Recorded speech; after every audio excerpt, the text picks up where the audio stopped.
And a TGIF, everyone. Welcome into the First Call podcast. He's Jeff Siegel. I'm Jeremy Plonk, representing ExpressBet and First Bet. We've got 8 stakes races to handicap on the podcast each week. As you know, if you're listening on our audio channels, we'll give you a sense of which races we're going to take a look at in just a moment. If you're watching on YouTube or Twitter, be sure to share and like this video to get our audience built up here for the First Call podcast. Jeff, Preakness is in the air this week. We've got 3 automatic bursts of the Preakness being given away at various racetracks that we'll talk about, but a lot of Kentucky Derby news as well. The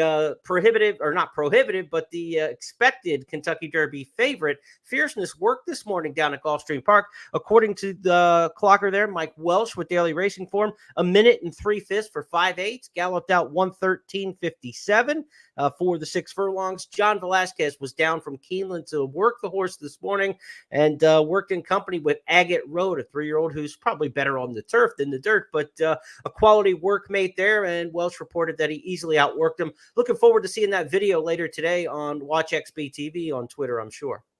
Yeah, I mean, everything looks like it's going great. You said prohibitive, but he's certainly the consensus favorite, I think, from that. And I'm curious as to what price he's going to be, because every day he does something like this makes it seem to me that, barring anything unforeseen, he is going to be very difficult to beat, assuming he shows up with anything close to his best race.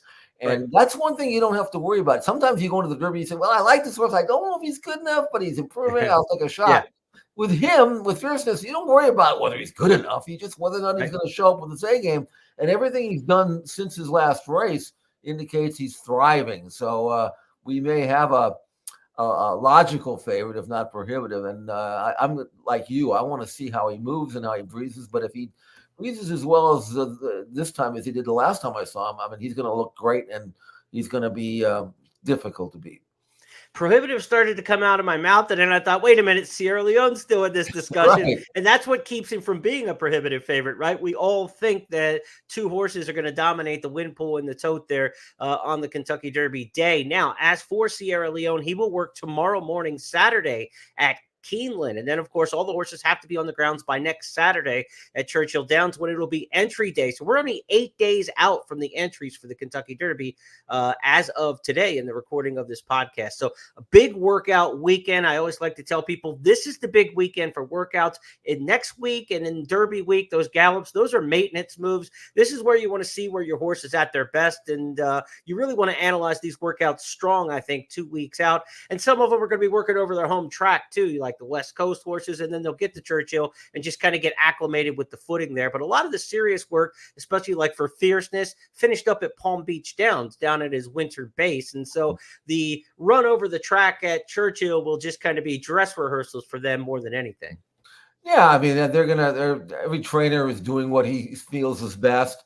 Todd saying that he could breeze him at Churchill, but he likes where he is right now, and nothing's going to change. So he's doing well. And again, as I mentioned on Tuesday, you're not looking for anything spectacular. You're just looking for the negative, and hopefully you don't see it, because that's what really creeps up now, where horses aren't looking as good as you expect them to, and then that's kind of a red flag. But if a horse looks good and is maintaining his form, that's all you really are asking in these final workouts. And I've been on the Kentucky Derby notes team for many years, and I can remember the years when the last horse on the grounds ended up in the winner's circle a couple times. Giacomo was one of those who didn't get into like Wednesday of Derby week. It was a Wednesday arrival for Funnyside when he won the Kentucky Derby. So don't worry about the horse. Oh, he's been here for 2 weeks and he's settled in, and the other horse isn't. It's not a handicapping factor. You want your horse to be doing well, and you want them to do well in the days leading up to the Derby when you see them on the track. But don't overemphasize. I put that in Countdown to the Crown today as one of my bullet points. Don't overemphasize how long a horse has been there at Churchill in terms of how successful they're necessarily going to be on Derby day. Here's a look at our schedule of 8 stakes races that will handicap this weekend. Like we mentioned, a heavy Preakness prep influence, which starts right out at Laurel Park, where the Federico Tessio is Laurel's Maryland path to to the Preakness.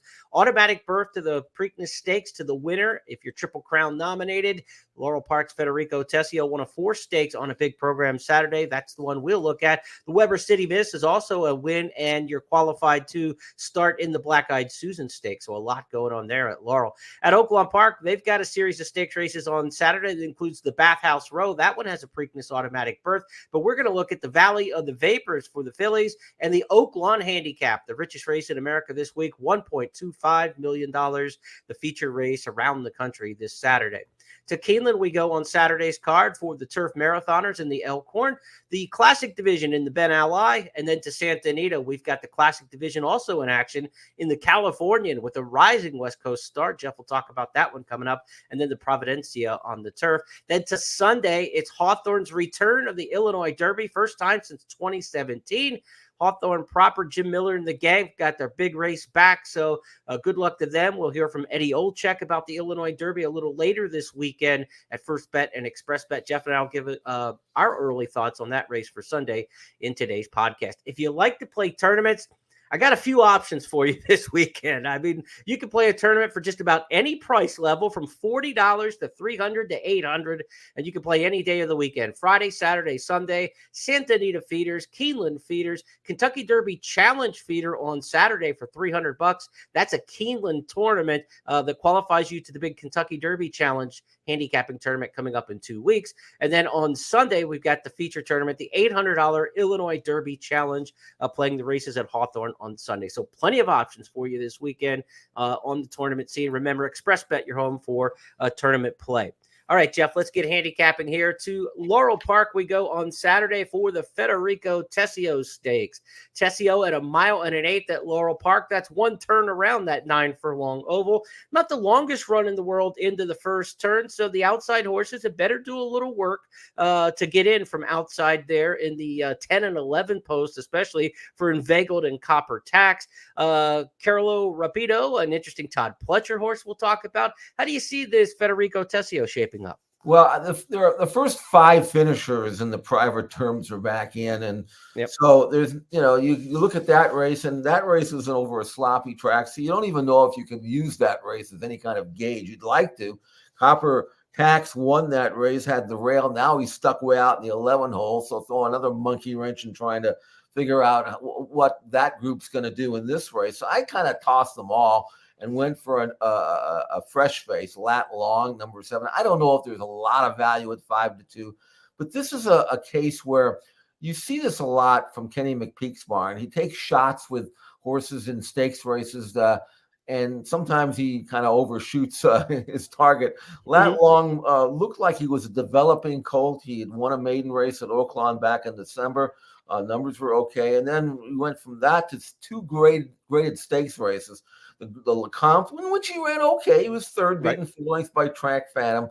And then really taking a shot, with the Bluegrass, where he was 57-1. Really had no business in that race behind Sierra Leone and Just a Touch and those kind of horses. And he was 9th, beaten 14 lengths. And that was just 2 weeks ago. But the good news is he didn't really have much of a run, wasn't knocked about, just kind of a non-effort. And I look at the rest of these horses in this race and say, okay, what would they have done if they had been asked to do what Lat Long did? And they probably wouldn't have run any better and probably worse.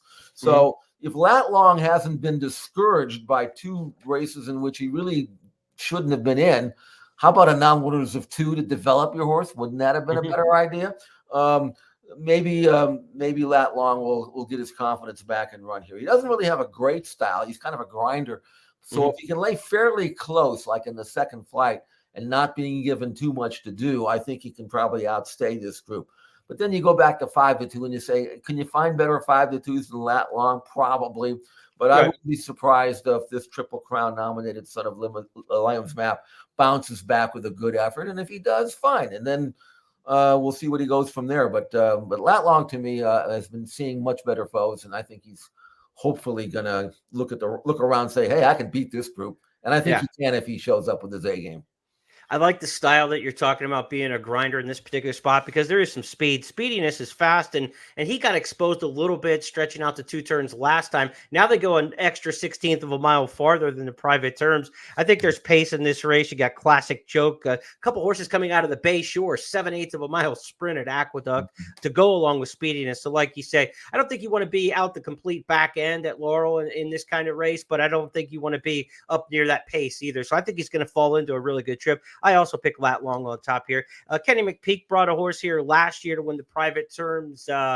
The same kind of running style, Haste Strike. He looked a lot like this horse on paper, and he found the right company and got to the winner's circle. I think he knows which horses to bring here. Lat Long seems to make a lot of sense. Copper Tax, of course, the winner of the private terms, going to come from off the pace, and he's probably going to have to really come from off the pace again from that 11 hole. He's going to have to take way back here in order to avoid ground loss on the first turn. You don't want to give away ground on that first turn if you're a closer. Just try to drop back and save as much ground as you can. And then, because you know you're going to be looping the field on the second turn with his running style. So you don't want to give up ground on both turns. So Federico Tessio Stakes, Jeff and I both are on Lat Long in there for trainer Kenny McPeak. Let's go to Oaklawn Park next as we discuss the stakes races on the Saturday card there. Want to mention race number 9 on the card. The first of 3 stakes is the Bathhouse Row Stakes, $200,000. That race also has a Preakness berth on the line to the winner in there. A couple horses from Steve Asmussen that were well beaten in the Arkansas Derby. Informed Patriot and Imperial Gun go in that one. To the 10th race where we go to handicap, though, is the Valley of the Vapor Stakes, $200,000. These are 3-year-old fillies. So these are ones who could find their way maybe to the Black-Eyed Susan Stakes at Pimlico based on the timing of the races. Not a direct qualifier to the Black-Eyed Susan out of this race, Jeff, but what do we make of this mile race going 2 turns at Oaklawn? Well, we're back on Kenny McPeak here. This one named Winnable, 8-1 in the morning line. I loved her maiden win at Turfway the first time out, so much so that I picked her right back in the Bonet Oaks. Again, a typical Kenny McPeak maiden to stakes, no in between step there, Right. But she ran well. I thought it was at 9-1. She was a good gamble. She had a good trip. She ran well. She battled hard, was worn down late, but her buyer number improved by 15 points. So she did what I love to see with second-time starters, and that is they win and then they move up. Even though she didn't win, she ran very well, and now she's in a race that I think she can win. However, Jeremy, she's stuck in the 11 hole going a mile. Not ideal, and I'm kind of hoping that she continues to improve, and maybe the poor post will give me a better price on the tote at 8-1. It might also cost her the race too, but if she can get over and draft in and sit in the second flight, I don't mind if she's outside as long as she's not packed way wide. And she produces another move, which as a daughter of Justify, she should. I think Winnable's got a chance at 8-1 to pull off another mile surprise. I like her. I don't blame the connections for running her after she ran second in the stake last time out. So let's hope that she can avoid trouble and maybe step up and pull off a mile surprise. Let's see Winnable in the Bonet Oaks at Turfway. To make up ground is moving on up. Here's Winnable to the front. You Know Nothing continues to close in, and Alpine Princess has worked into a beautiful spot for the final 3/16. Top of the lane in the Bonet Oaks. It's Winnable, and to her outside, Alpine Princess. You Know Nothing moving on up. Band of Gold. Everland up the inside. Here's Alpine Princess and Everland. Everland with that big turn of foot. Everland has found the front, and she will win the Bonet Oaks with that strong rail charge. If there's a horse to throw in your mix in the Valley of the Vapors, race 10 at Oaklawn, maybe Extreme Smoke Show. This is one that's done nothing but sprint.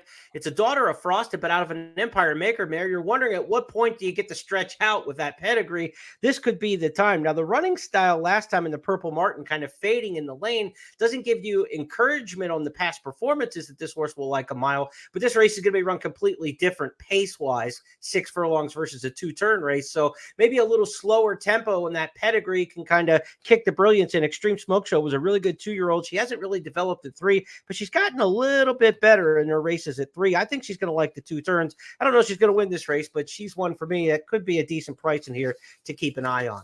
Let's go to the Oaklawn handicap. Oh, go ahead, Jeff. Yeah, I was going to say, my key handicapping angle.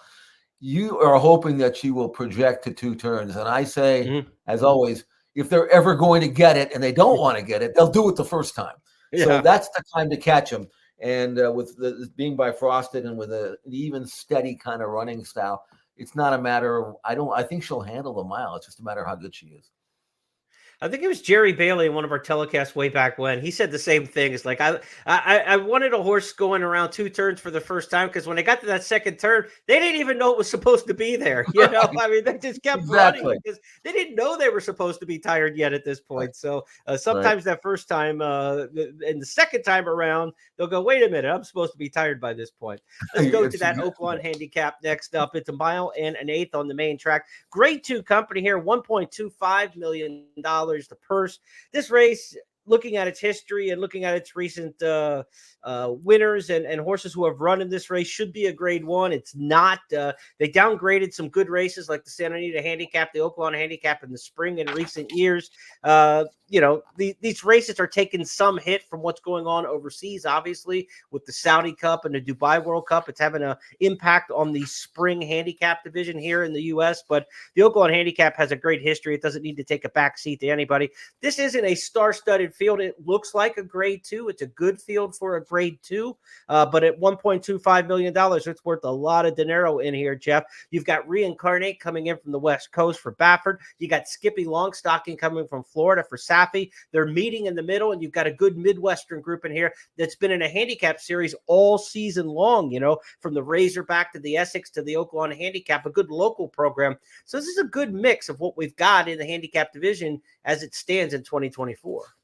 It is. Normally, I would default to the Baffert horse on the shipper, but I didn't think the Big Cap was that great of a race, quite frankly. And then I looked at Skippy Longstocking, and, you know, 4 triple-digit buyer numbers in his resume, and he's got a good stalking style, and he's training well.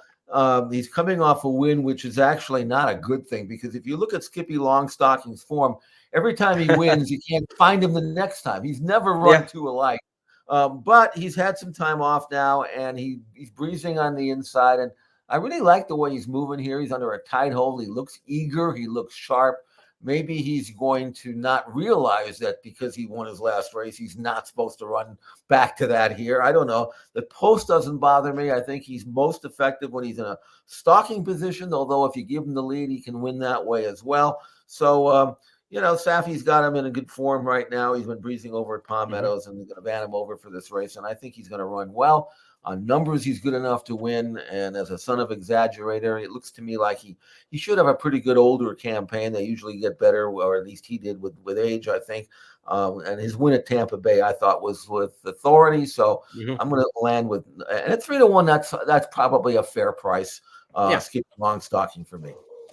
You know, if you look at his running lines last year, Pegasus World Cup, then won the Challenger Stakes at Tampa. Then they went to the Ben Ali at Keeneland. Ben Ali, of course, is also this weekend. So he's staying on that same pattern. But instead of going in the cheaper race where $300,000-$400,000, he's going to the $1.25 million race with the longer ship to Oaklawn.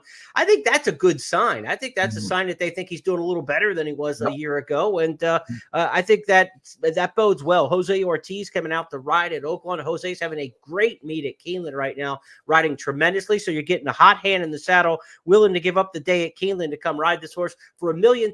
You're willing to make a road trip, obviously, but you have to think you're on a win contender to give up an entire day at Keeneland with a couple stakes races there. So a couple very good signs towards Skippy Longstocking there in the Oaklawn Handicap race number 11. Other names in there that the fans will recognize, of course, Red Route 1 is in this. Last Samurai, some horses who have had success in this race. Last Samurai won the Oaklawn Handicap a couple years ago, but he just doesn't seem to be quite the same in his return trip since changing barns from Wayne Lucas to Eddie Milligan. We'll see what Last Samurai has, the 6-year-old in here. Good veteran cast in the Oaklawn Handicap. Probably not a $1.25 million race, baby, but the check's going to cash all the same to the connections who are lucky enough. And to you playing the race, it's going to pay all the same as a race that, you know, represents a grade 1 and a $1.25 million kind of purse. Jeremy, I'm going to talk about a horse later in our analysis in a different race that should have been in this race and would have won. But we'll get to that later, you know.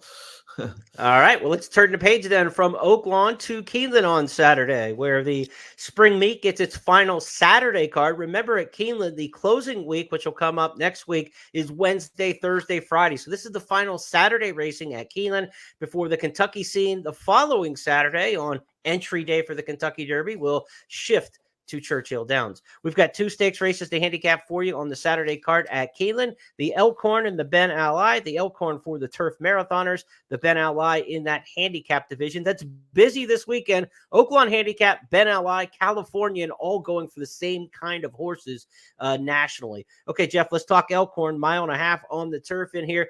Favorites have won this race, just won in the last 6 years. So if you want to fish around for a little bit of a price, it's not a bad spot to do it. But the favorite in this year's Elkhorn looks pretty solid. There's not a lot of holes to punch in Bold Act. He's a really good horse. He really is another one of these Godolphin geldings that seem to come over, and not only do they run well, but because they are gelding, they're not over raced. They're just allowed to run here and then take a few months off and run back, and then the goal is to make them effective all the way through age 10, I think. And right. This is the way to do it. This is a horse that's had 13 starts, but he's won 7. And, of course, winning the Sycamore last October. We know he likes the course, all that. He returned in Maidan, looked terrific in a grade 2, won that race with a 119 time form rating. That's a career top. He's maybe as good as, I don't know if he's as good as Master of the Seas or different types. This is a marathon, but sure, he's of that level in his niche, which is a marathon, and right. I think he's going to come over. I don't know how short he's going to be, but it's pretty hard to ignore these Appleby imports. They all seem to run well, and this really, really good. Field of 11, that'll help the win price a little bit there. There's some name options in here. Of course, Highland Chief won the Sycamore 2 years ago. Last year, Bold Act won the Sycamore. So you've got the last 2 winners of Keeneland's big fall turf marathon going in the spring turf marathon main event. Bold Act does come off that win at Maidan in March. Let's go back and take a look at that one.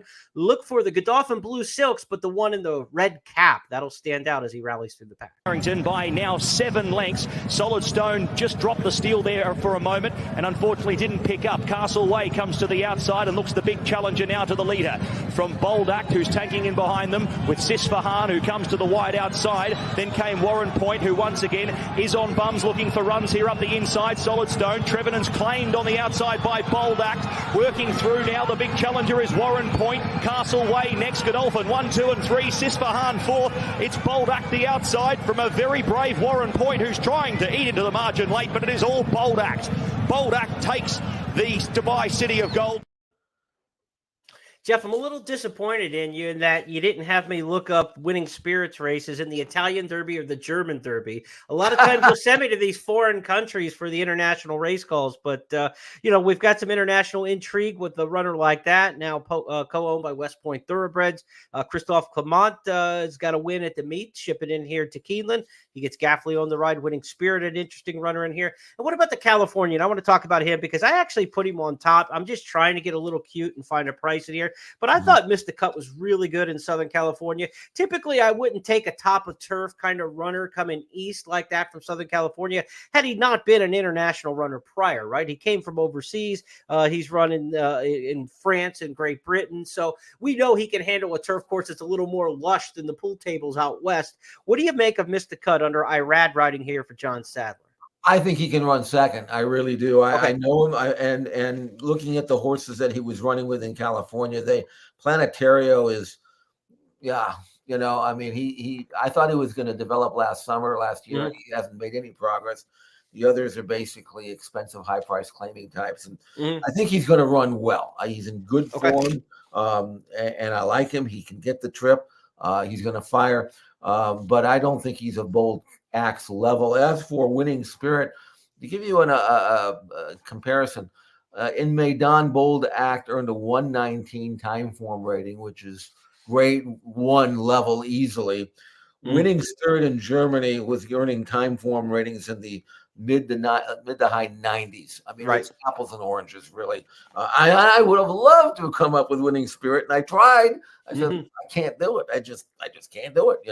He might run. I don't even think Winning Spirit is as good as Miss the Cut. Let's put it that way. So I like it 4/10. I think that's the way it'll go. And I think Bolt at 3-2 in the morning line. Based on the way these Appleby horses have been running, I wouldn't be surprised if he's lower than that. All right, to get my fix of Italian race replays, I'm just going to have to go off on YouTube on my own time then, because I'll find you one later on. How about that? So much free time laying around. I'm going to go watch some Italian later in the summer. replays. We'll come up with one. All right. To the Ben Ally we go at Keeneland on Saturday. It's race number 9. Mile and 3/16. This race was a mile and an eighth for many years, but a mile and 3/16. Grade 3, 300,000. We talked about this was the race Skippy Longstocking came to last year, 300 grander. He's going to the $1.25 million race at Oaklawn instead. We still got a good field for this one, Jeff. Kings Barnes back in action, a horse who won the Louisiana Derby last year, then went on the shelf after the Pegasus, getting tuned up perhaps for the Haskell, but then went to the sidelines and came back this spring at Gulfstream Park. I know you liked his return race in the allowance. Let's give the fans a chance to see that one, and then we'll come back and talk about Kings Barnes in the Ben Ally and the other contenders. Off the turn on the stretch drive, and here comes the favorite Kings Barnes. He's 3 off the lead of Vivir Conalegria with an eighth of a mile to go. Vivir Conalegria still in front, but he's shortening up. Here's Kings Barnes in implementation, trying to get to him. Kings Barnes on the outside. Vivir Conalegria digging in, coming to the wire. Kings Barnes getting up. Kings Barnes. I don't see this race too creatively here. Nick Tamaro, morning line maker at Keeneland's got it kind of 4-9-3. Kings Barnes, the morning line favorite. War Campaign at 4-1. The 3 Smile Happy at 3-1. I mean, I think it's some combination of those 3, and I think Kings Barnes looks best of that group, frankly. Well, yeah, I mean, he made hard work of that win. He was 3-5, and he had to, work hard to get up. But here's the thing about Kings Barnes. He's a stout colt. He carries a lot of condition. If you notice it last year, he won his first 3 starts, but he earned a 74 Beyer number in his debut, jumped up to an 85 when he won a first level allowance, earned a 95 in the Louisiana Derby before running in the Kentucky Derby. He's the kind of horse last year and this year as well that's going to race himself into shape. So he was not dead tight and fit and cranked up, needed the race and won anyway, which I give him credit for. But I think the Kings Barnes that we saw in that allowance race going 7/8 is going to be a different Kings Barnes than we're going to see here. I think he's going to step forward considerably, especially stretching out. I think this is Colt by Uncle Mo. It's going to produce a significant forward move. I love his work pattern since that race. He's got a bullet work fastest of 10, minute in the 5th at Palm Beach Downs on April 5th. Easy breeze to take him over April 13th. I mean, I love everything about him. Post is good.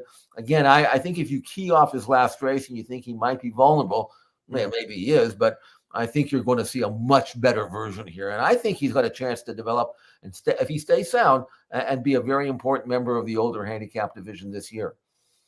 And this is one of my favorite form cycles, if you will, the patterns that horses are trained. Second off the layoff, sprint the route, all at the same time, right? The first race back was a sprint to give him one, shorter than his best. Now they're ready to go. They got the race under the belt. They go back to the extended trip that he's already won at. He won the Louisiana Derby at the same mile and 3/16.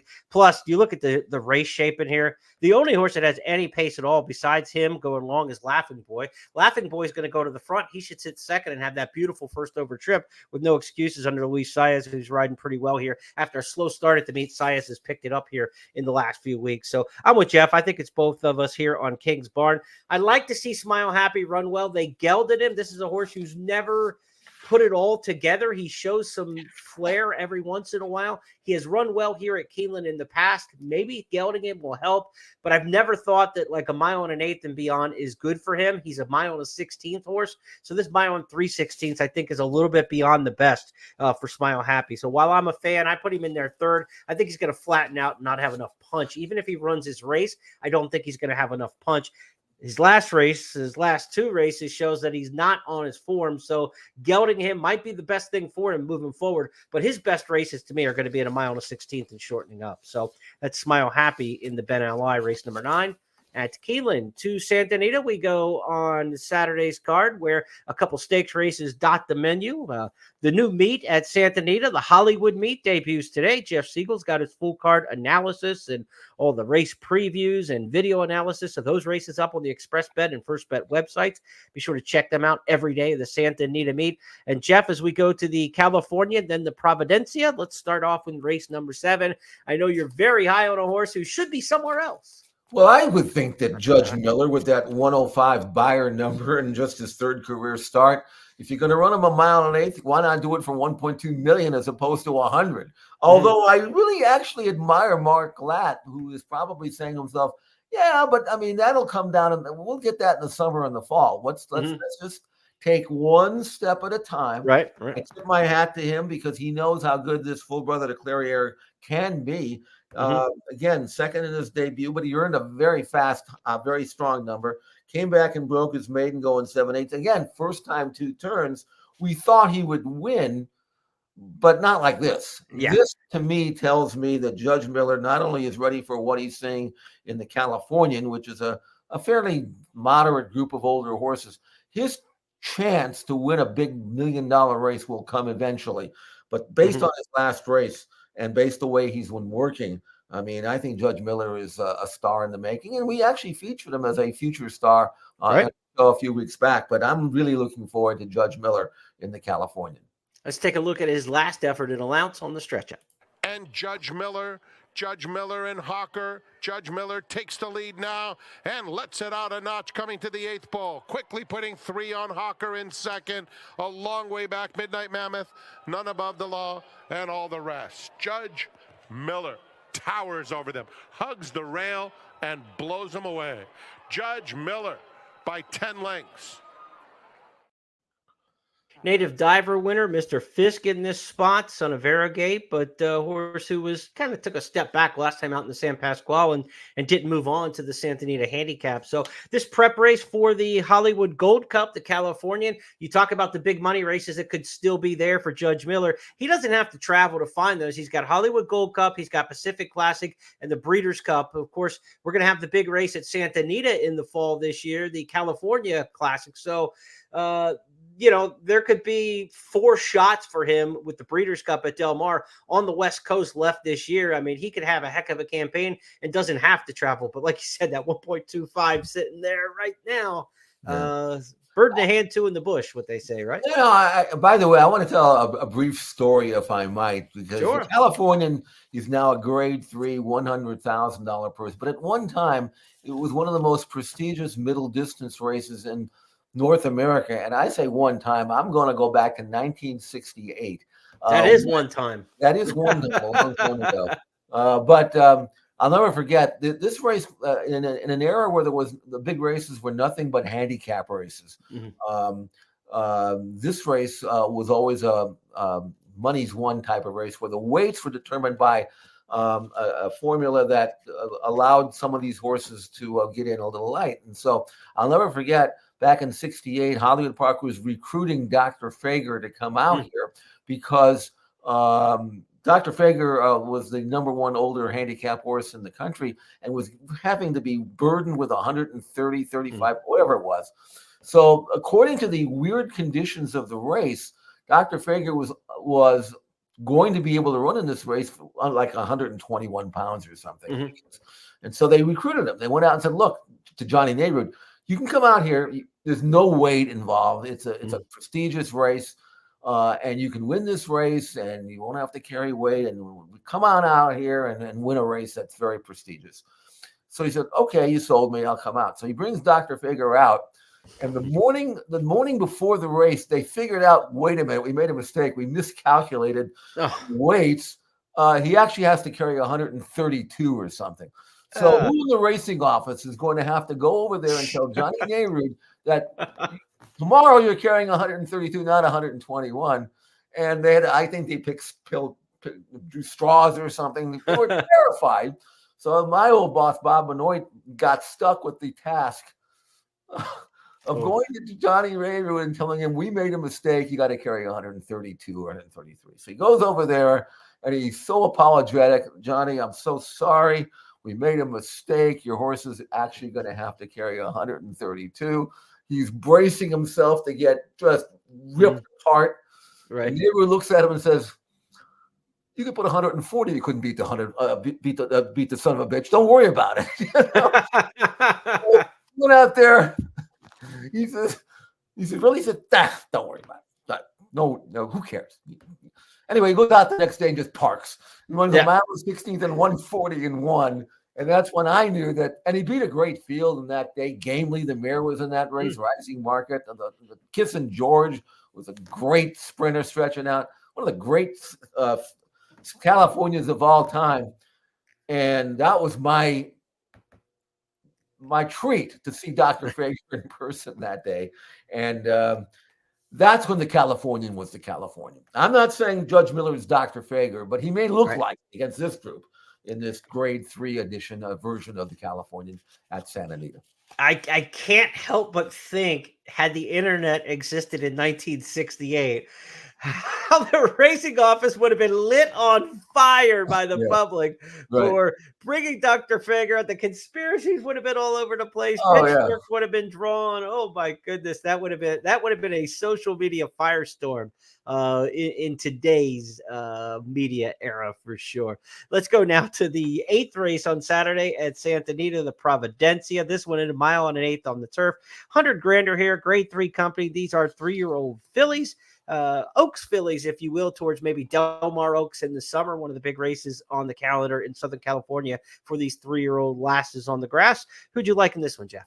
Well, there's an undefeated filly in here I think is pretty good. Her name is Maduro. You wouldn't think that Honor Code would get a grass horse, but she's out of an English Channel mare. So there you have it. She won her debut, a maiden race sprinting, going 5 furlongs, and looked fantastic doing it. She, blew the brake and was way out of it and come flying home like a really good filly. Comes back in the Blue Norther off that one maiden sprint, is bet down to favoritism, wins that again, and then continues to improve when she just won the China Doll going a mile. Now she's going a mile against essentially the same group. I got to see that this filly will be even better going a mile and 1/8. This is basically an allowance race, and she's already a 2-time stakes winner. So eventually Maduro could get out of this realm and go back east. But again, if you're pointing for Del Mar, then you have nothing but grass stakes for 3-year-old fillies, as you put it. There's no need to go anywhere. No, I think she continues to win for Peter Urton, and I think at 6-5 in the morning line, Maduro is going to do what she just did in the China Doll. Antonio Fresu coming off a big win in the Santa Anita Derby. He'll be aboard. Here's Maduro's win last out in the China Doll. Maduro at the quarter pole, Zona Verde on the outside, Antifona. Maduro is still very much in it in between them. They line up with a furlong to go. Zona Verde, and now Maduro kicks it into high gear impressively. Handwritten to the 16th pole, and she bursts away. Maduro will remain undefeated. A stylish victory in the China Doll. Zona Verde second, tight photo for third between Mo Fox-Given and Antifona. She's a good finisher if you're going to complete an exact in this race. There's not a lot of pace, so maybe a horse up near the front can stick it out. Lamborghini has never run in stakes company, but Doug O'Neill's barn going pretty well in different spots. One with the first-time starter at Keeneland earlier this week. Of course, this horse ran really well in the Santa Anita Derby. EJ won the Cup, so maybe O'Neill's barn going well. This one takes the speed a little bit farther than it may look on class and is able to hold on for second in the exacta. So Lamborghini underneath, perhaps, the top choice in there. Maduro, a 3-4 exacta in the Providence. Let's go to Hawthorne next, where we're back in Stickney, Illinois for the Illinois Derby. First time since 2017. Take a look at the field of 6 for Sunday's first bet Illinois Derby. We're title sponsors of this one, Jeff. So a field of 6 has entered the Illinois Derby. A couple of these are Triple Crown nominees in Legree and also the one Real Men Violin. Of course, if you're a Triple Crown nominee and you win this race, you're going to get an automatic fees paid berth into the Preakness Stakes. If you want to run in the Triple Crown at this point, the late nomination period is over. You can still do it. It'll just cost you $175,000 to supplement to the Preakness or the Belmont Stakes if any of these non-nominees want to try to be a late supplement. Field of 6, Jeff, how do you see this one shaking out for the Illinois Derby over a mile and an 1/8? Well, I can guarantee you that if he wins, Real Men Violin will be in the Preakness. Another Kenny McPeak situation. Same pattern. You look at him last year, it takes a while for him to break his maiden. He finally does so, and then goes right into a grade 2 after that. Again, forget about a first level allowance. Let's just jump right into the Kentucky Jockey Club. And he did run well. He finished second behind Honor Marie. That's a very representative race here. Yeah. Unfortunately, he may have run too good for his own good, because when he comes back, he's in the Risen Star. He gets his head handed to him that day, but that doesn't defer. What's the word I'm looking for? Deter. Yes, it was something. Deter Kenny McPeak from jumping right back into Louisiana Derby. He gets beat 47 lengths that day at 45-1. But that was, again, a situation where he was in a race that he probably didn't belong in. But then I asked myself, okay, he's had 2 poor runs against horses that are much tougher. Excuse me for a sec. And now he's in a race where he actually belongs. So I think from the rail, and I asked myself again, where would these other horses have been in the same races that Real Men Violin was in? And probably just as bad as he was. So I like the fact that he's got a good, healthy work pattern since then. Minute breezing fast, 4th fastest at 56. So for me, Real Men Violin from the rail, again, not a horse with a great turn of foot, but if he can draft into a good spot, like 2nd or 3rd, saving ground, won't have to worry about making up a lot of ground. And I think has a chance to get his confidence back and win this race. Marathon stretch there at Hawthorne. If you don't play Hawthorne regularly, very long stretch run there. So he's going to have every chance to keep coming and grinding through the lane there. Again, this race first run in 1923, produced War Emblem in 2002 and won the Derby and the Preakness Stakes. 10 Most Wanted. It was on a good run there in the early 2000s. Musket Man came out of this race and ran 3rd in the Kentucky Derby in the Mind That Bird year back in 2009. But again, we haven't seen the Illinois Derby on the schedule since 2017. Glad to have it back.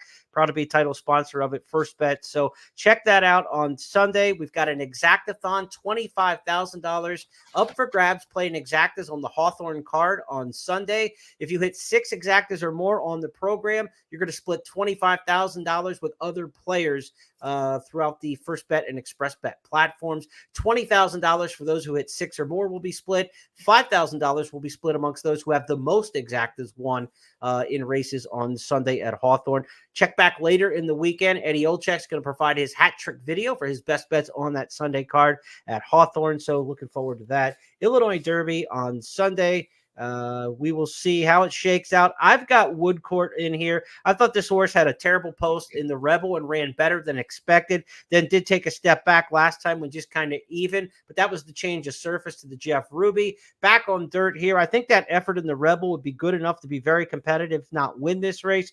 But some of the Rebel horses didn't come back in the Arkansas Derby and run quite as well. And the longer distance got him in that respect. We're going a longer distance here. So will Woodcourt be able to handle the mile and an eighth? Pedigree's not great for it, but I like the running lines that he has, and I think he's got obviously a better post here in the 4-hole in just a 6-horse field. So I've got Woodcourt on top, but if you're going to have another one who might be one to watch in here, Raguel, the 3, a horse who is by Justify. Stakes debut for this well-bred $320,000 colt. Comes off a couple of allowance races. We're running against some pretty good shug horses down in Florida. Change of Command, Conquest Warrior. Those were close to stakes company lines there. Those 2 allowance races at Gulfstream. And Brendan Walsh's barn really picking up the heat here at Keeneland this week. They're running well. So Raguel, the 3, would not be a surprise to me in the Illinois Derby. Yeah, I think I agree with you on Woodcourt. He's the one to beat. His form, he's got similar form than the one I'm picking. Again, overmatched in a couple of graded stakes, but back where he belongs here. $50,000 claim back in December, pretty good claim there, but they got to get real with him. And actually, this is a legitimate race for a horse like this. I think he fits with these. He's got enough tactical speed to be close up. He should have every chance. So Woodcourt to me is the other one that I would be using in this race if it were playing as part of a rolling exotic play. All right, take a look at that card Sunday at Hawthorne. Again, $25,000 exactathon promotion only with First Bet and Express Bet. Another great promo I forgot to mention earlier, Laurel Park on their stakes-laden card on Saturday. $10 money-back special on win bets throughout the entire program at Laurel. So you get up to $10 of your win bet back if your horse happens to finish second or third in any of the races throughout the card at Laurel Park. So you definitely want to check that out on Saturday. Turf racing back at Laurel as of today on Friday. First grass racing in Maryland this year. Naira has its first grass races, I believe, carded for Saturday at Aqueduct. I don't think today, but I think it's definitely this weekend. I think Saturday is the first day of grass racing in New York at Aqueduct. So it's feeling like spring. We had leaf blowers, and my neighbor had lawn equipment next door. So hopefully you didn't hear any of that. But it tells me spring is here, Jeff. We've got turf racing, and we got leaf blowers and noise going on next door. And good racing for sure. I love grass racing. As you know, we've got several grass races on the Friday program at Santa Anita as the action returns after a week off. And it's a great card today and great card tomorrow. I mean, all we need is a little bit of gap in the races and some rain. And we kind of reboot here at Santa Anita. And we reboot kind of like feels like it was December 26th, where all of a sudden the fields are full. And I mean, it's all it takes. I'm looking forward to it. And I got my full card race by race analysis, expanded analysis now for the spring meeting. So take advantage of that on expressbet.com. Got our video, our prime plays, 2 prime plays today, and we'll have that every racing day as well. But I'll be watching the races back east just as well. Good gambling back there as well. I'm really excited as we get closer to the first Saturday in May. Double Dog Dare Stakes today at Keeneland. If you're playing, be sure to check that one out. Raging Sea, my pick in that one for Chad Brown. Curlin, Jeff's favorite sire of all time, has sired the winner of the Double Dog Dare 3 of the last 5 years. Raging Sea makes it 4 out of 6, and Jeff will be happy to hear that stat. Sounds good to me. With Curlin. Fierceness with the workout this morning at Palm Beach Downs. Sierra Leone goes tomorrow at Keeneland on the workouts as we get set towards Kentucky Derby 150. Jeff and I will return on Tuesday for It's Official, where there will be a lot of Derby workout talk there for sure. Be sure to check them out on Watch XBTV on Twitter, or go to xbtv.com on the main website and search throughout the Triple Crown portal to get all the key workouts leading up to the Kentucky Derby. Have a great weekend, everybody.